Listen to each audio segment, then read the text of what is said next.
Hi, I'm going to take a few moments now to share our nature journaling guide for aquatic macroinvertebrates.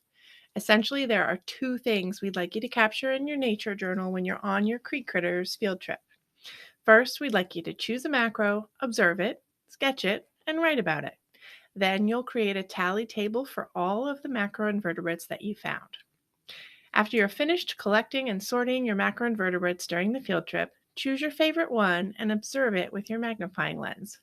Notice both how it looks and how it behaves. Then take a close up photo with your smartphone to use as a reference in case you need to finish your sketch up at home. And after you've finished sketching your macro in the field, jot down a few thoughts about that macroinvertebrate. Using the phrases I notice and I wonder really gives you an open ended way to begin to write about that macroinvertebrate. You can see what I chose to record in the sample nature journal page included on the PDF below. Now, the second thing we're going to ask you to do when you're on your Creek Critters field trip is to create a tally table of all of the macroinvertebrates you found.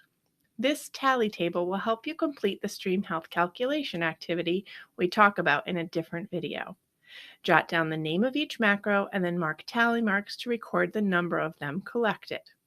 You can see an example of how our tally table looks in the sample nature journal entry on the PDF. That's it.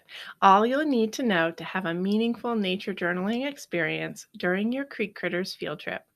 Don't forget to download and print or take a screenshot of the PDF below if you'd like to have a written version of these instructions when you're on the go.